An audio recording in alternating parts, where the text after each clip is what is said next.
Good morning, students. I am Dr. K.V. Chidambaram, lecturer in commerce. For a long gap, there are nearly 10 days gap.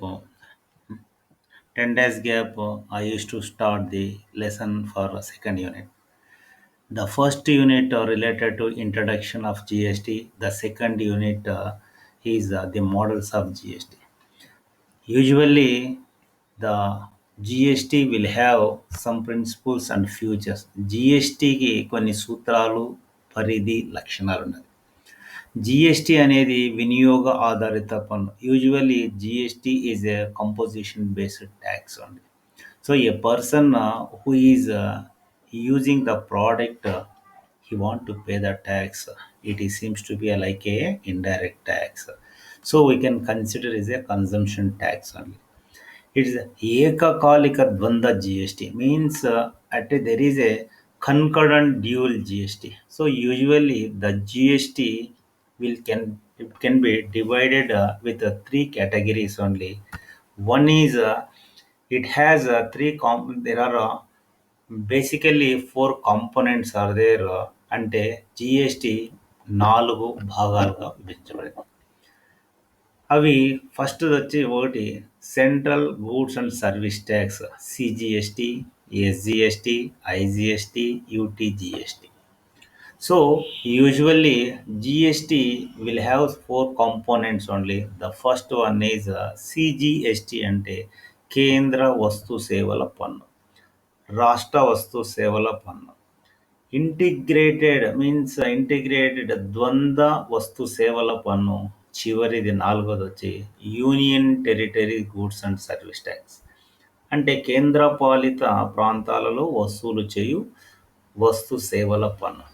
ఇవి పూర్తిగా it can be formed like A legislative framework of GST. ఇది శాసన సభలలో రూపొందించబడిన చట్టాల ద్వారా రూపొందించబడినది.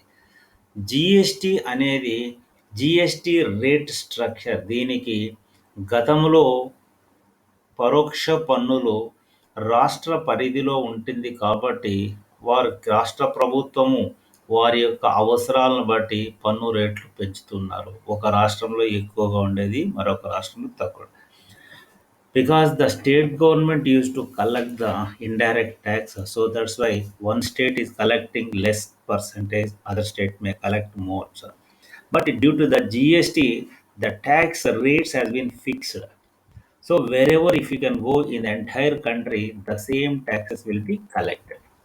Next sixth one GST కింద పన్నులు ఉపసంహరించుకోవాలి నిర్మాణం. So taxes to be submitted under the GST structure. So GST స్ట్రక్చర్లో కొన్నిటి పైన పన్నులు అనేది లేవు, కొన్ని వస్తువుల పైన పన్నులు లేదు, కొన్ని వస్తువులు జిఎస్టి పరిధిలోనికే రాకుండా ఉంటుంది.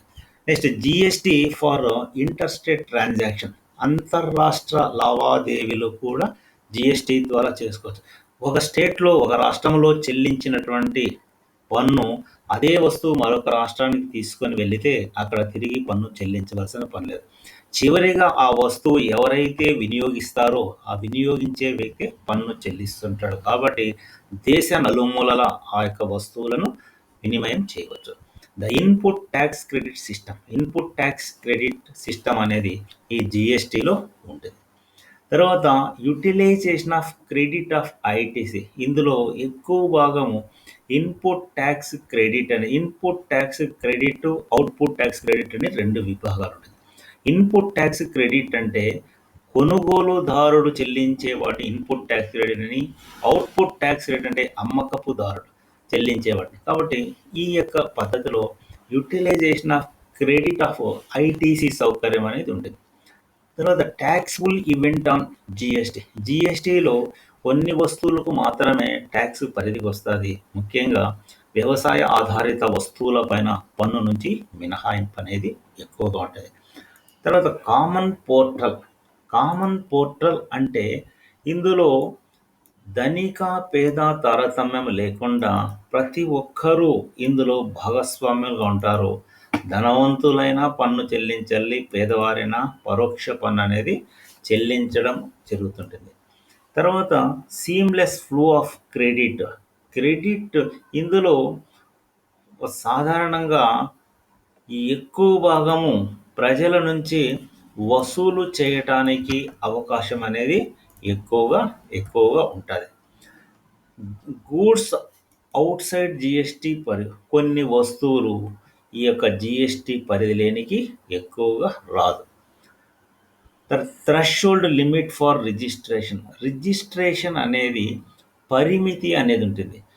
కేవలం అన్ని వస్తువులపైన మామూలుగా జిఎస్టి అనేది ప్రతి ఒక్క సంస్థ వారు రిజిస్టర్ చేసుకోవాలి.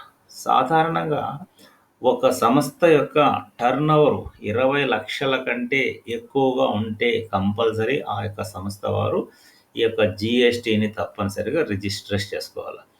A organization which can maintain about 20 lakhs of turnover per annum, they must register the GST. There is some exemption also there. The states, for example, northeastern states are there. ఉత్తర భారతదేశంలో ఉత్తర ఈశాన్య రాష్ట్రాలు అస్సాం, మేఘాలయ, సిక్కిం అలాంటి రాష్ట్రాలలో ఈ యొక్క ఆదాయ వనరులు తక్కువగా ఉంటుంది కాబట్టి in those states the organisation which can show up to 10 lakhs turnover also they want to register. అన్ని రాష్ట్రాల్లో 20 లక్షల టర్నోవర్ ఉండే సంస్థలు నమోదు చేయాల. కానీ ఉత్తర ఈశాన్య రాష్ట్రాల విషయానికి వస్తే కేవలం 10 లక్షల టర్నోవర్ ఉంటే కూడా వాళ్ళు జిఎస్టి అనేది నమోదు చేయాలి.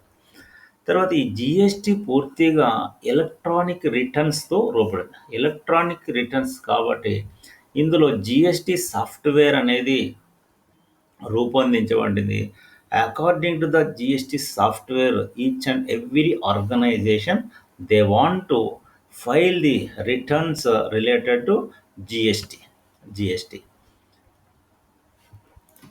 File to the GST. The various modes of taxes, చెల్లింపులు వివిధ రీతులలో జరుగుతుంది. అంటే చెల్లింపులు ఇక్కడ టీడీఎస్ ద్వారా కావచ్చు, టీసీఎస్ ద్వారా కావచ్చు. టీడీఎస్ అంటే tax deducted at source, TCS అంటే ట్యాక్స్ కలెక్టెడ్ అట్ సోర్స్. అంటే ఆదాయం వచ్చిన ప్రతిసారి పన్ను చెల్లిస్తూ మామూలుగా రెవెన్యూ అంటే నెల చెల్లిస్తూ వస్తే దాన్ని టీడీఎస్ అని, ఒకేసారి చెల్లిస్తే దాన్ని టీసీఎస్గా రూపొందించవచ్చు. ఇందులో జిఎస్టిని ఫైల్ చేయడానికి ఒక ఆడిటర్ను సంప్రదించవలసిన పని లేదు. కేవలం సెల్ఫ్ అసెస్మెంట్, ఎవరైతే వ్యాపారం చేస్తారో అతనే తన స్వతహాగా జిఎస్టి రిటర్న్స్ను ఫైల్ చేసుకునవచ్చు. ఇందులో ఎలాంటి ఎలాంటి యాంటీ ప్రాఫిటరింగ్ అథారిటీ అనేది ఉండదు. ఇందులో ఏది కానీ ఆదాయాలలో ఎగగొట్టే సౌకర్యం అనేది చాలా తక్కువగా ఉంటుంది. కాబట్టి ఇందులో ట్రాన్స్పరెన్సీ అనేది ఎక్కువగా ఉంటుంది. ట్రాన్స్పరెన్సీ అంటే ఎలాంటి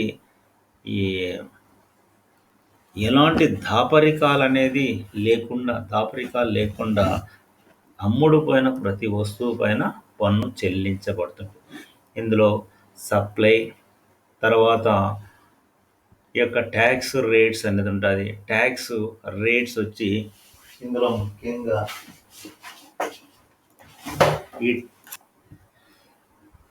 ఇందులో ట్యాక్స్ రేట్స్ వచ్చి 5 విభాగాలుగా విభజించబడింది. 0%, 5%, 12%, 18%, 28%. సుమారు ఆహార ఉత్పత్తులు మరియు వ్యవసాయ ఆధారిత ఉత్పత్తుల పైన జిఎస్టి పరిధికి ఆ వస్తువులు రాదు. అంటే రైతు పండించిన పంట పైన పన్ను రేటు 0. తర్వాత నిత్యావసర వస్తువులను సామాన్యుడు ఎక్కువగా ఉపయోగించే వస్తువులపైన తక్కువ శాతము, విలాసవంతులు ఉపయోగించే వస్తువులపైన అధిక శాతం, అన్ని 28% ఉంటుంది. కాబట్టి జిఎస్టి రేట్స్ అనేది 5 విభాగాలుగా 0%, 5, 12, 18, 28గా రూపొందించబడింది. ఇందులో the composition scheme under GST కింద వివిధ రకాల అంశాలతో కూడినటువంటి వివిధ రకాల వస్తువులు క్షుణ్ణంగా రూపొందించబడి ఉంటుంది. వీటితో పాటు వస్తువులు మరియు సేవలను వర్గీకరించి పన్ను వసూలు చేసే అవకాశం అనేది ఇందులో ఎక్కువగా ఉంటుంది. వీటితో పాటు వీటితో పాటు వీటితో పాటు ముఖ్యంగా ఈ యొక్క జిఎస్టి యొక్క ప్రిన్సిపల్స్, ఫ్యూచర్స్, స్కోపు అనేది ఇందులో కనబడదు. అంటే జిఎస్టి యొక్క సిద్ధాంతాలు మరియు జిఎస్టి యొక్క సూత్ర ప్రాతిపదికంగా ఏ విధంగా రూపొందిస్తుర్రో అనేది ఈ చాప్టర్కి సంబంధించింది. Thank you very much.